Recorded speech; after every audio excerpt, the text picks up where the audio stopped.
امیر اہل سنت سے ایک مسئلے کے بارے میں سوال کرنا تھا کہ دکانیں بند ہیں، زکوٰۃ فرض ہونے کی تاریخ آ گئی اور گھر میں رقم بھی نہیں، اس صورت میں زکوٰۃ کیسے ادا کریں؟ زکوٰۃ کے لیے کرنسی دینا تو ضروری ہے۔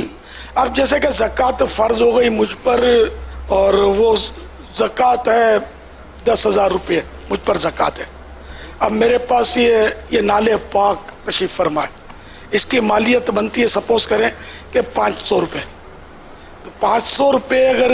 میں یہ دے دوں نا بطور 500 روپے زکوٰۃ، جبکہ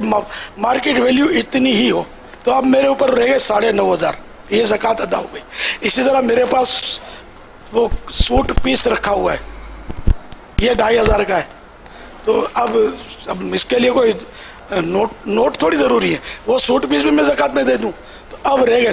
3,000 ہو گئے نا، 2,500 کا سوٹ پیس مارکیٹ ویلیو جو ہو اس کے حساب سے جی یہ 3,000 ہو گئے۔ اسی طرح یہ صوفہ سیٹ میرے پاس رکھے ہوئے ہیں، کوئی برتن رکھے ہوئے ہیں ایسے کہ جن کی قیمت جو بھی بنتی ہو، تو ان کے ذریعے بھی اناج رکھا ہوا ہے،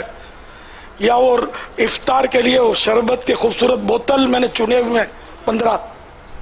تو اب یہ کہ نوٹ نہیں ہے تو بھی ان کی قیمت تو پتہ ہے مارکیٹ ویلیو، تو یہ اٹھا کر دیتے ہیں، کوئی منع نہیں کرے گا زکوٰۃ میں لینے سے، راضی ہوگا چوم کے لے گا۔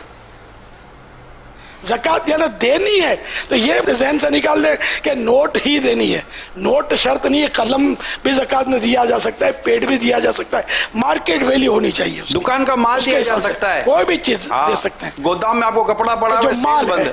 مال متقوم، اب بس سیل بند ہے نا، وہ مال تو اتنے روپے کا دکان میں گودام میں پڑا ہوا ہے نا، وہ مال نکال کر بھی جو اس کی مارکیٹ ویلیو ہو زکوٰۃ میں دی جا سکتا ہے نا۔ ایون پکا ہوا کھانا ہے، بریانی پکائی ہے آپ نے اور زکوٰۃ کی آج تاریخ ہے، تو اگر آپ چاہیں تو اس بریانی میں بھی کچھ نکال کر، یعنی بھلے اپنا فاقہ کریں، میں نہیں کہتا آپ کو، تو آدھی بریانی مثلا نکال لی اور اس کی جو مارکیٹ ویلیو بنتی ہو وہ اگر فقیر کو دے دی زکوٰۃ میں تو یہ بھی ہو جائے گی۔ ہاں فقیر کو کہا کہ یہ کھا لو تو زکوٰۃ نہیں ہوگی،